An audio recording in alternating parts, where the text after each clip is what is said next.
Welcome to Lost in the Lakes, and tonight's going to be a hot one, so we're going to go up high, up Skiddaw. Now I've been up here before, obviously I've been up Skiddaw a few times, but I've camped up here on my first camp with my Hilleberg. This time we're going in a completely different tent, lightweight, folds in the wind pretty quickly, and but we're going to give it a shot. I've got my trekking poles. There's a slight mod you can do just to make it a bit sturdier. So if it's windy up at the top, there's a light breeze now, but only maybe 5 miles an hour, something like that, just enough to take the edge off and to keep the midges away. But we are at only 600 feet now, and we're going to go up to 3,000. So yeah, we'll see what it's like when we get up Jenkins Hill. Top of Jenkins Hill, we're talking about 2,000 feet, 700-ish meters, I think. 600 maybe, something around there. And we'll get an idea of what the wind's going to be like on the actual top. There's a couple of scapes that we can do. We can drop down the back, but the wind is actually coming from the back. Normally the prevailing is coming from the coast, which is like basically coming off that way up. Not that you can see much at the minute, but that's usually the sort of prevailing wind. But at the moment it seems to be coming from that direction, which is unusual because it's actually warm wind. Well, it's really hot, but a nice cool wind, so it will keep us cool. And shorts and t-shirt, haven't bothered any trousers. I've got a windproof and my sleeping bag, so we're going as lightweight as I can. Sod's law, because it's hot, I've had to carry extra water, so I've got an extra sort of 1.5 kilos of water that I'm carrying, but I'm going to need it just getting up there. So obviously it's going to get lighter as we go along, but at the moment we're not far off a usual weight because of the extra. But I've tried to I even got the weighing scales out and try to weigh all my different sort of configurations of cook sets. So I'll show you when we get up there and get set what I've done to sort of just pull the weight down a little bit. And obviously I've got the Talon Velocity, slightly heavier than the Atom pack that we got, but I want to do back to pack comparisons, and there we go, back to pack comparisons, and you know, see what this is like compared to that, because they are different bags for different things, but for what I've got, they're sort of close between the two, and I want to test what this is the use case for this and the use case for the Atom pack notch. Now I think it'll be, this is for short, sharp stuff, not for really long stuff. If I want to go fast, this is the kind of one, it hugs you a bit more, and it's a bit more for sort of fast packing, whereas the Atom is more for long treks, long days out. So it looks like we might have some more wild campers going up, that I can see maybe 5 people going up. Now they could be this is the sort of first part of the Bob Graham, and setting off now, if you're going to do it in 24 hours, isn't a bad thing. You get most of the hard stuff in the heat. A lot of people set off quite late on, but this is probably, you know, if you're not sure if you're going to do 24 hours or not, maybe setting off a bit earlier might be the one. Or they could be wild camping up there. The spot that people camp, where I've seen a few times, I've never camped there because there's always been someone there when I've been up there. I say always, I've only been up once with the intention of camping. The other times that I've seen people there, I've been running, biking, whatever. This is a bridle way going up. Yeah, so we're about to hit Jenkins Hill. So this is the sort of start of the slog going up. So Me now, not out of breath, soon will be. The heat's going to get us. I've got my OMM bottle here ready to go. I've got another 2 bottles in the side. There is a bit of a breeze. Just shut that. There is a bit of a breeze, so hopefully that'll keep us cool, or on the cool side, because it is piping hot, 30 degrees down in the valley there. I measured on the van coming up, and that's 6 o'clock, and it feels like it. When you stop and get in the heat, there's no wind. Yeah, it's just ultimate heat on your back. Hence t-shirt and shorts. It's supposed to not drop down below 15 degrees down on the bottom there. You can probably take 10 degrees off that straight away. So 5 degrees up there. I've got a sleeping bag which is comfort rating at 5 degrees or minimum. Alp kit minimum is a little bit more than extreme, as in it's a little bit better for you, so it's not more colder. So the extreme on this pack is probably 2 degrees or something like that. On the, not on the pack, on the yeah, so the sleeping bag is probably rated, when you do that sort of proper rating thing, whatever it is probably about 2 degrees. So Alp kit, air on the side of caution. And it's a decent pack, packs down next to nothing. Wait till you see the pack size on it. I maybe pushed it too far when I first got it. Got it near the end of the season last year. And yeah, I was cold, thinking it was going to be a lot warmer than it was going to be. Last week I used it. I had a down jacket on and no down pants, just normal sort of sleeping attire, and I was fine. Now it's a lot hotter, so I think I'll probably just use it as a quilt, to be honest. It'll open right out. But yeah, that's the Ultra 80. So it's 80 fill power, or well, not fill power, it's 80 grams of what is it? Corloft Gold, Primaloft Gold, sorry, not Corloft. And that is, I think that's per square meter, something like that. Looks like my Siri's trying to find something for me. I'll ignore that one. Okay, got a bit of a plod on, so that's us up to the first gate. There's some people behind us as well, coming up late. Not sure what, lots of red, so whether they're mountain bikers or something like that. Looks like they've got something with them. Right, so through the first gate, probably climbed about 400 foot now, another 1,000 and a bit. Actually no, sorry, we've climbed about 300 feet and we've got about 700 to go up there. Right, we're just going up the steep section now. Still winning the e-bikers, and even waited for one of them, but I think the chain fell off or something. We're going to carry on stomping up here. The e-bikers just going off the top now.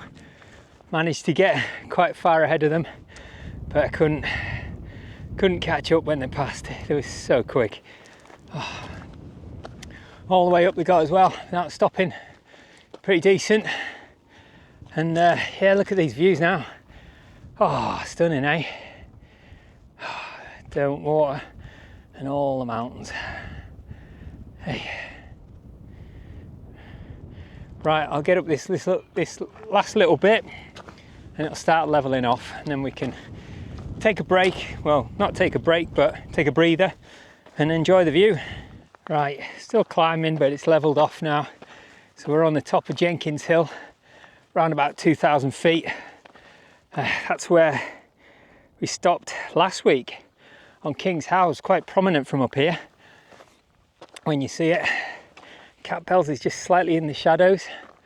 And yeah, time is 7 o'clock, and I believe we were just on the top of King's How at that point. We're still climbing high here, but we were in a lot of cloud, and now we're not. And the good thing about Skiddaw is you can see the coast, so the sunset goes right down, so you've got one nice sunset and two, every last minute of daylight you can get. You just sort of see the coast now. Don't know if you can see it on camera, but it's just there. And then just beyond that you've got Scotland. Just see the party of e-bikers up there now. They've gone way ahead. So I've been in the shops down in Keswick again. There's a new Ellis Briggs shop, which is part of Montbell, and selling Arc'teryx. So I got myself a t-shirt and a new hat, very similar to the last one I had, but this one is a lightweight running hat. Absolutely no wind up here, so hopefully the prevailing's coming from there, and that's what's shading us. I forgot to take note, I'm pretty sure the wind was coming from the north, but for some reason the wind's dropped right down and it's getting really hot. No wonder these guys are tired. Looks like they've got no water as well. So up to Little Man for what you can see. Right, that's the top of Little Man.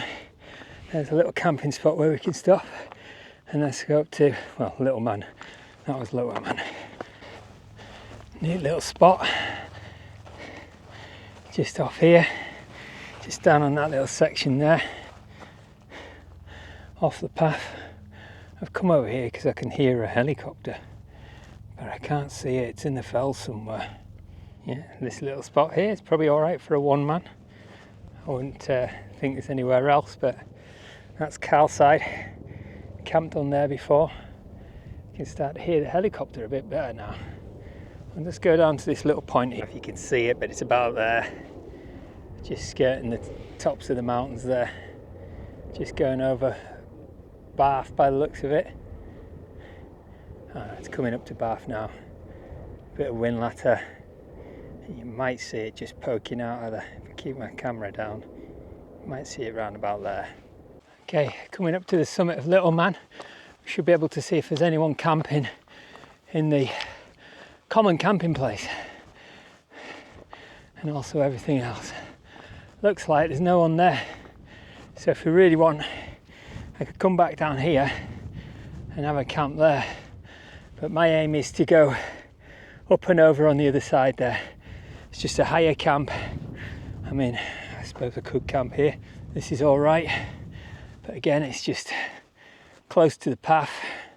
And there's a spot here as well. I want to get up as high as we can and over the other side where I camped before. Just going to have a little mosey onto this little point here to see what it's like. Just taking the opportunity while we've still got quite a lot of sunlight to see what little spots like this could do. Obviously we've got the screes down here, and I think we're going into scree territory here as well. Yeah, quite a steep ridge coming up here. In winter time, we've camped way down there. This is one here that I've got my eye on. I really need to check it out. Calside, camped on there. Whitestones, I haven't done that yet. And you got Ulloch Pike, Dodwood. That's a private mountain actually when you look on, well, most of it, the top of it. It shouldn't be camped on because it's not open land, open access. So we're going to carry on and go over to the summit. So another reason why I brought poles is I did park run this morning. I went a bit too quick for liking, and I was biking the day before that, so I can already feel it coming down here on my legs. So if I've got jelly legs in the morning, at least I've got the sticks to help me. Now this is one camping spot, but what I haven't noticed is we are out of the wind really good, really well, but there's midges flying around, and I dare say if I start stopping, these midges are going to start hunting me down.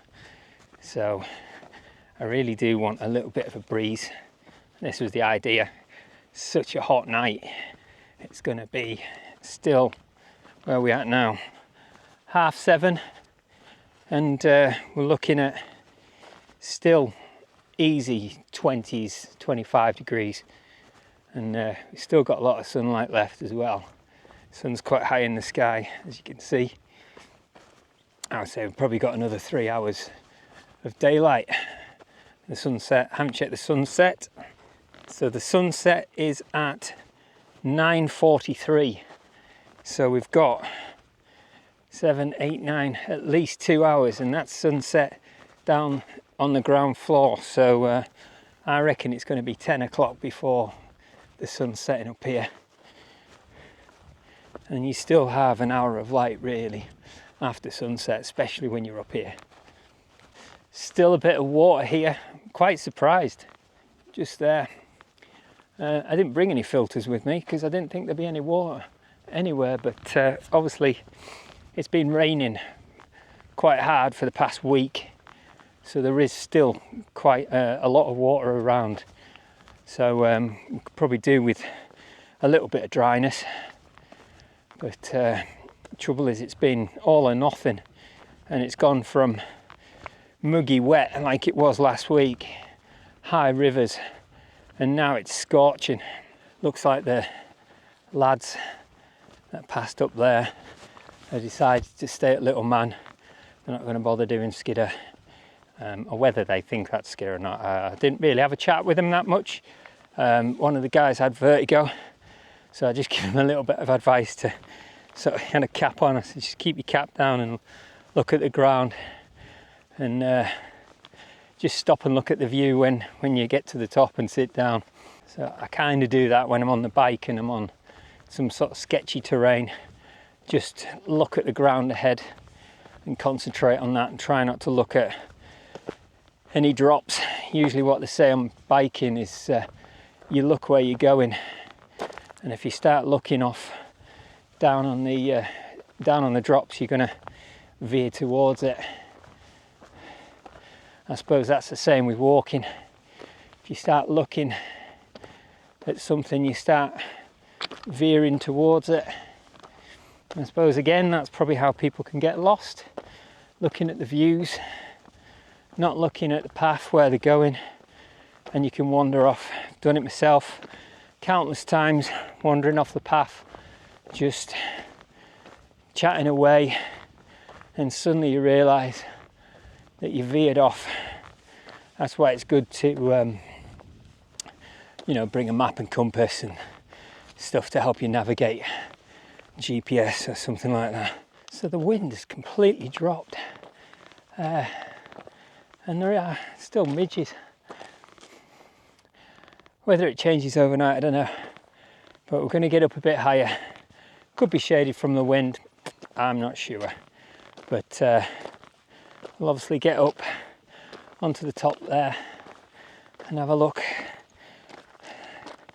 I mean, if there's no wind and midges up here at nearly 3,000 feet, God knows what it'd be like lower down on King's Howl there. In the morning, the midges were bad, but I think today they're going to be horrendous. Always try and keep on high ground with a little bit of wind. That's the advantage of living in the Lake District. You can almost choose the day that, on that day, what you want to do. You don't have to plan as much. I mean, you still have to plan, obviously. But if I want to get up high, I just go, right, let's go and camp up a high hill, away from water and reeds and all sorts of stuff, like on Jopley Howe. Well, Jopley Howe is the same range. On King's Howe, you can just see it over there, covered in trees and grass and everything. And that's Waller Crag just down there, just above Bleaberry. And I would imagine that would be quite midged. When I camped on there, I remember setting the tent up. In fact, I had this tent and there was quite a lot of midges. Right, let's carry on. Okay, we're coming up to what is not quite the summit, but once you're up here, it's level-ish over to the top, so you can kind of get an idea of what the weather's like, or what the weather's going to be like on the top, because it's just over there. Let's have a look at this view here. This is what we're going to be looking down on tonight. Got a nice little breeze just coming off. Easterly it is, so that's the Pennines over there. You can tell better when you're on top of a mountain, because obviously there's nothing to sort of get in your way of the wind. It's a nice sort of 10 mile an hour wind, just nice breeze. Right, let's go over to the summit. Okay, I'm starting to sort of get used to my tents again. Since I got the Hilleberg, I kind of and the tent, the door blowing out on the other one, kind of forgot that these other tents that I've got, they are robust, but they're not the Solo. And obviously in the winter times, the Solo is what you need. And you know, I sort of, not panicked, but I haven't used this MSR. You know, I was thinking of dropping it because it was a bit of a breeze. But when I think back of when this tent collapsed on me, I'm sure it was about 30 mile an hour winds. It was pretty strong winds. And, you know, okay, 30 mile an hour in the grand scheme of it with a Hilleberg is nothing. But you're still talking decent winds. It's not a summit. It's not an everyday summit tent. But 15, 20 mile an hour shouldn't budge it. And yeah, so obviously time will tell. I've got to pitch the tent up, get back to grips with it again. You know, this will be the first time I've used it in a long time. You know, the Southern Cross one is a strong tent. It's a lot stronger than this one. This is a inner first pitch as well. And yeah, to be honest, I've forgotten how to pitch it up. But we've got plenty of time to mess around. I think I'll probably have to fight again. I think you have to fight to get the fly sheet on the bar that crosses it.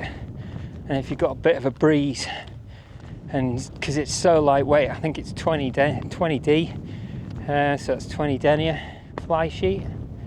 Whereas the Hilleberg is a lot more. I think it's probably about 50, something like that. Could even be 70. I'm not too sure now. Maybe this isn't right. Maybe it's 10 denier. Or is it 10? No, the inner is 10 denier, and it feels like rice paper almost. Really sort of thin, like, you know, really thin, like it's going to split. But it is actually quite strong. And again, it's a bike packing tent.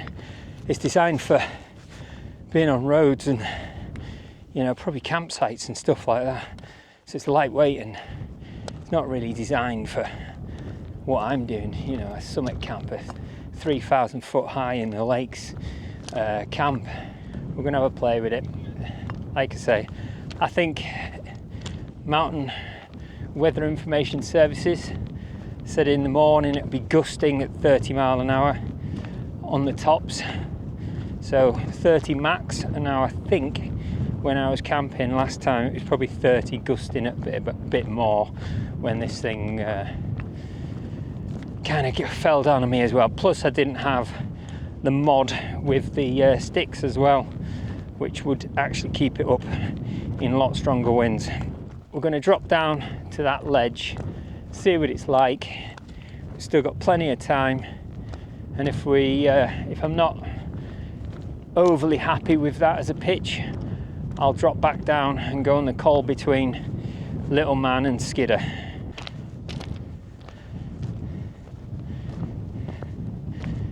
Okay, so we're just coming up to the summit of Skiddaw. That's the summit trig, and there's the little sort of information triggy point type thing We're going to carry on past there and down here.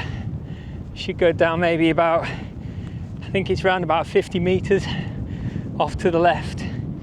There should be a little ledge that we can pitch up on. Okay, so I remember it being 50 meters. I think it might be a little bit further. There's a couple of cairns and then you drop down a little bit.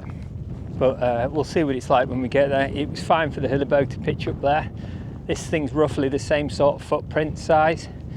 I believe it's a little bit wider inside. I can't remember now. Maybe not quite. I know it's more square. Believe it or not, when you get the footprint for these things, they don't cover the vestibule. The MSR footprints are kind of global for their range. They strengthen up the ground sheet, but they don't actually go into the vestibule like the Skiddaw Solo does. The one for the, which I don't have, which I should get really, one for the Southern Cross.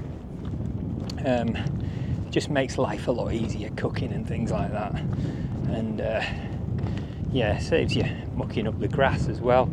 It makes the tent more usable. The vestibule, you know, you can keep the stuff off. If you're camping on wet ground, you can keep it off there as well. So back of Skiddaw, just down there, that little forest there is Skiddaw Forest.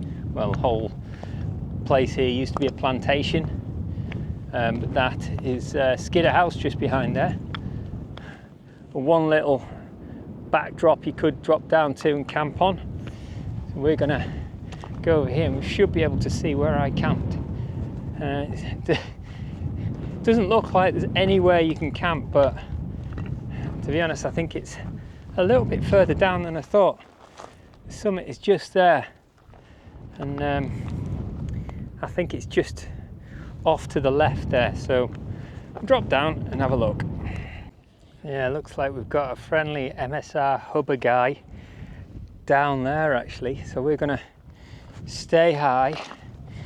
They've got the fly sheet going on, and it's the white and red of the inner that you can see. I didn't notice them then until they actually lifted the inner up.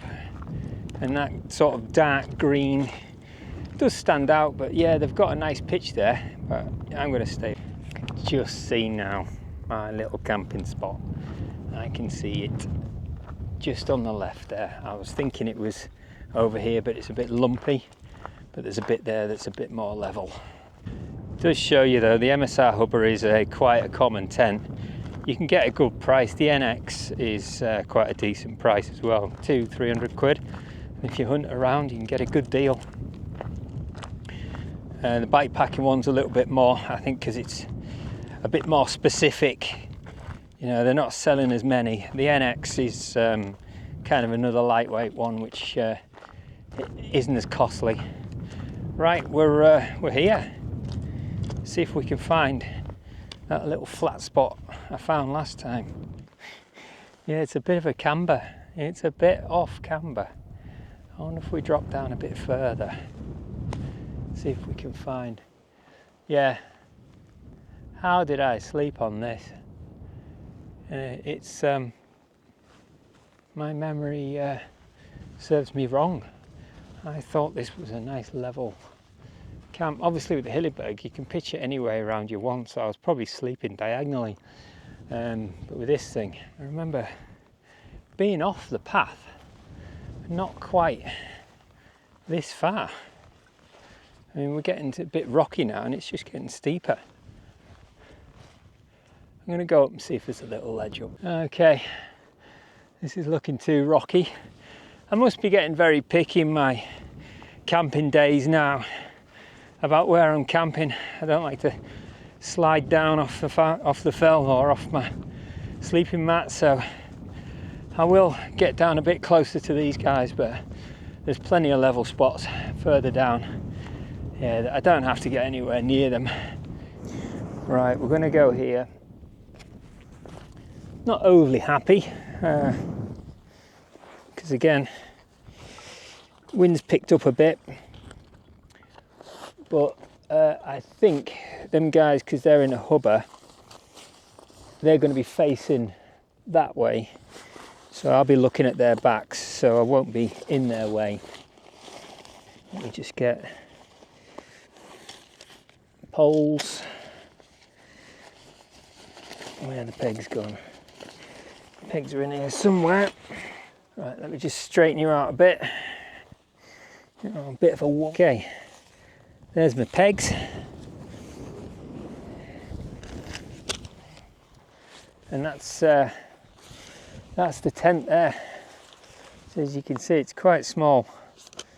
And yeah, it's an inner first, so I bet you I've put the outer in second. Oh no, inner first. Excellent. You kind of got to pitch them together anyway. Let's see where the door is on this one. Okay, so the door's there. So I want to be round that way and try and sort of pitch it something like that. Right, I think we need some pegs, eh?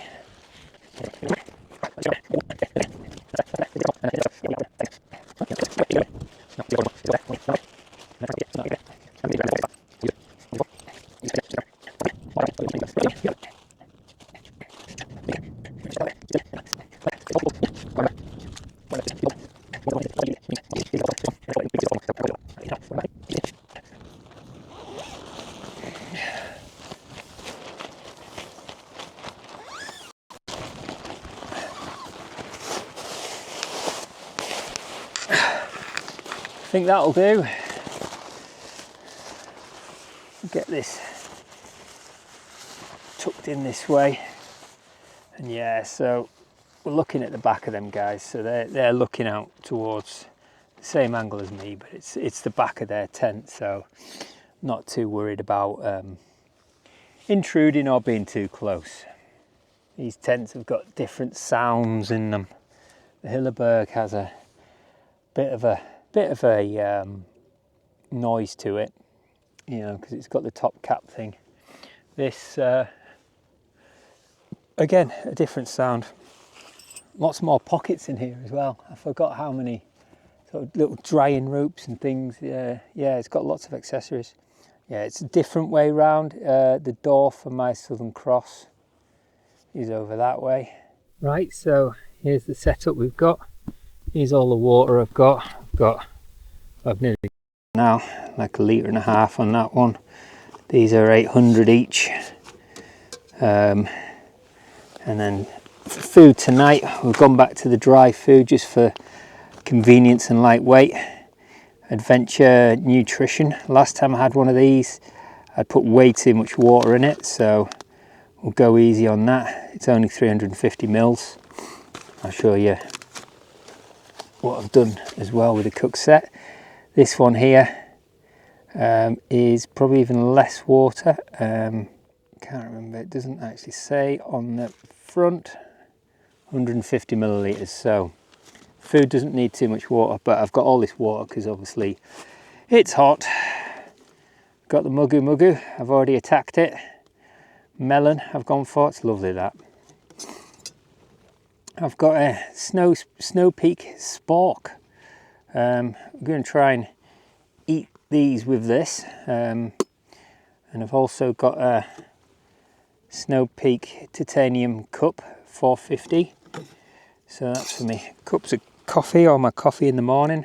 And then, believe it or not, that is my cook set for tonight. Hasn't been used yet, so we've got a titanium cup there with a lid. In here we've got the Soto thingamajiggy, and obviously I've got my Nescafe for the Nescafe for the morning. Got another little backup spork just in case. Don't know why, but there we go. And then we've got the pocket rocket with the lighter, and all that comes in at, well, I'll put the weight of it down there, 200 and something grams I think it is. obviously without the gas. We've got the gas as well. Oh, and I've got the Jetball stash stand for the gas as well, and we're using Jetball gas. So again, sorry guys, bit boring tonight. Just dry food, chili con carne, but you can't beat it for lightweight. I've got my lecky poles here as a backup, so I can use them to hold this part of the hubber up. What you can do is you can put them inside there, on the outside, and it holds that bit up and stops it from, and same on this side, holds them up, and yeah, it gives it a lot more strength. But I think if the wind stays as it is, it should be all right. Look at this sunset now. Gorgeous, eh?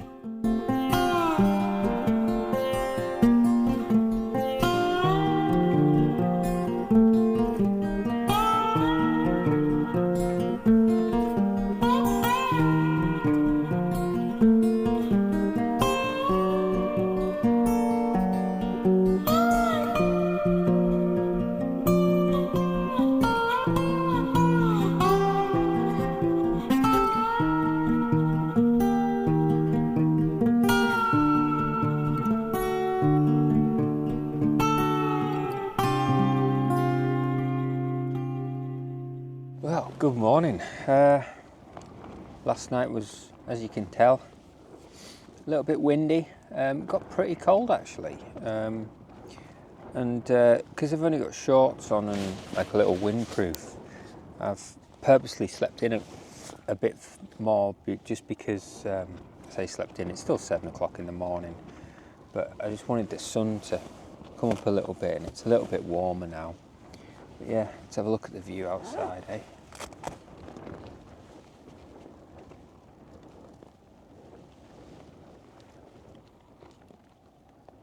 That's our friends down there packing up. We'll be doing that soon. Yeah. So yeah, I'm going to quickly get my breakfast. Not going to film any of that just because, you know, we're just eating normal packet food.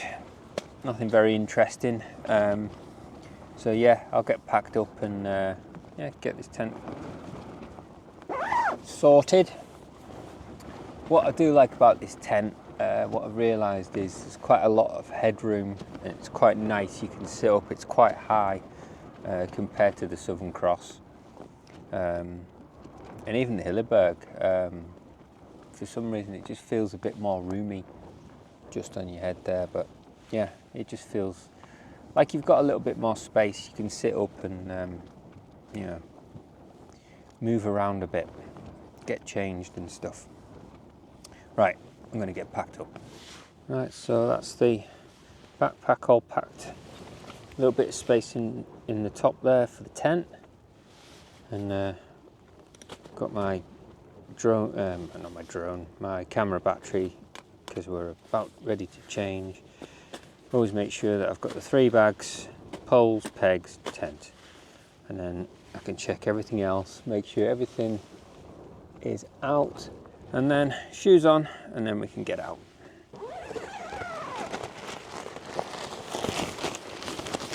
Oh, you know, I think I've timed it right. Quite warm. Tent has stayed up perfectly considering how windy it got last night. I was quite impressed. Look at that view, eh?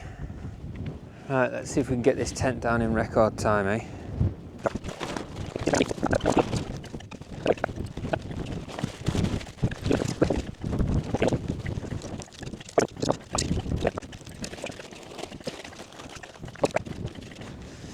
And that's it. That's it all packed in now. We're a good couple of kilograms lighter now because of the water and the food gone. Pack the poles on the bottom there, so it seems a bit better now. Right, I'm going to get this on my back, and I'll catch you in a minute. Right, usual, leave no trace. The only thing was when I moved that slate from there. In fact, should be like a good Samaritan.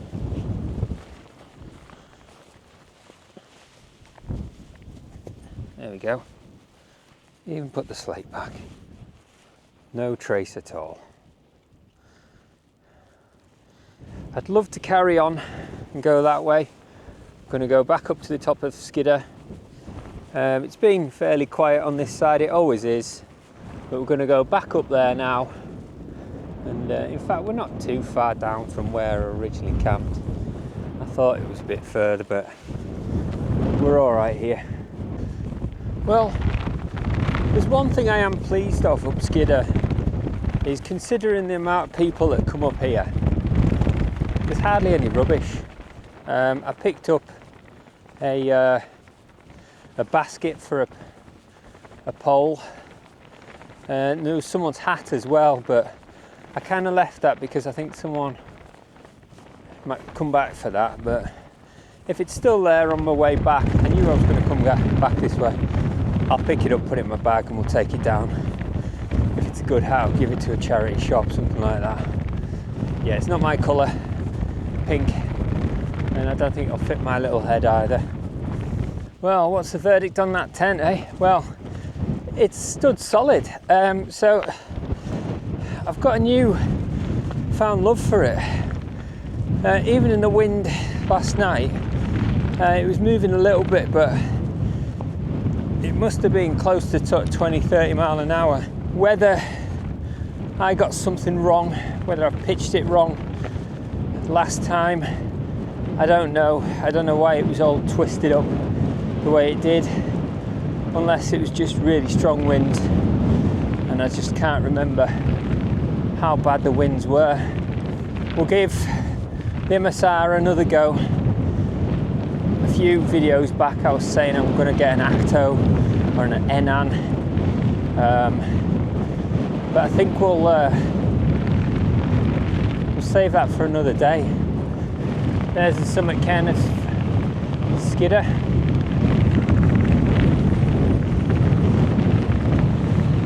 No one here yet. Been a couple of fell runners, but no actual walkers. So we just dropped down a little bit here, and just the lay of the land, the wind's dropped by about 10 mile an hour. So it shows you the difference from the tops there, and we haven't dropped too far. There was a photographer just on the top there, so kind of the first real person that I've seen walking, other than the fell runners. And then we've got a few mountain bikers coming up here as well. This is a common e-bike route, I think. You know, it's good to get up on an e-bike. You can ride all the way, and good descents as well. And of course, because it's been a bridle way, it's yeah, the second highest bridle way in Cumbria. The highest is over on Helvellyn there, Lonscale Fell over there, and that's another one I've camped on actually. That was in the Southern Cross. Does look like there's someone up there today as well. But yeah, it's a nice little camp, that one. Right, phone back home. They said it was absolutely red hot last night. I was bordering on cold. I had to jump a bit more in my sleeping bag and get the hood up. So it's surprising how quick temperatures can drop in the night. You know, it's been one of the hottest days, if not the hottest day so far. 29-30 degrees yesterday. It's looking like it's going to be something like that now. Ultralight backpacking and stuff. I mean, okay, I could probably get a warmer bag at the same weight. Might be looking at doing that, getting a down bag or something. Okay, I've just had to take my jacket off already.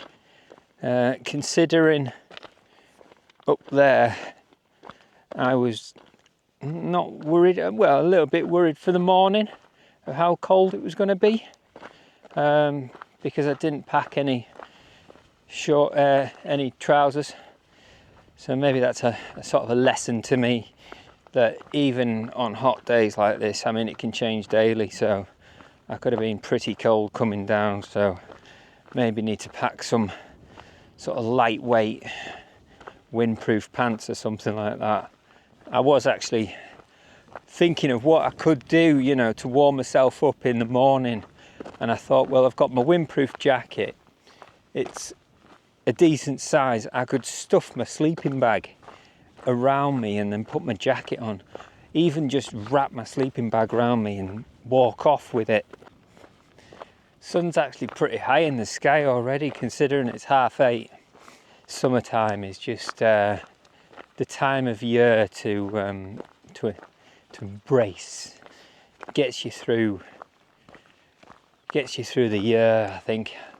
Winter time's almost like survival mode, especially in camping. Funnily enough, my biggest views are always in winter time, not these nice, calm, lovely days. But they're the days that I enjoy, and things I'm gonna remember forever. Okay, so I think I've hit the morning traffic. As soon as I got through that gate, seen a couple and another guy looking down the road here, round down the path. There's another family coming up. So what's that? Probably everyone's setting off at 8 o'clock to get up to the top for 9, half 9, something like that. Looks like I found my legs on this last bit. Nicely warmed up. Did some stretches, made a big difference actually. So I'm just scooting down this last bit to that gate there.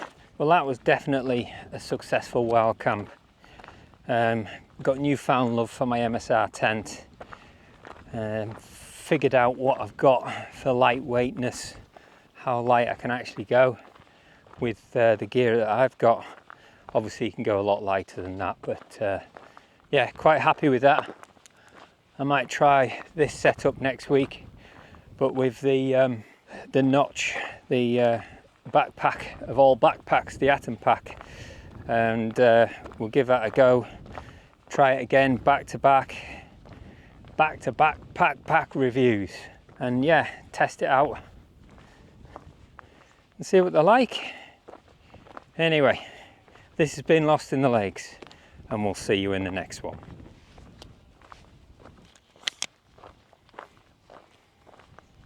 This has been Lost in the Lakes. We'll see you in the next one.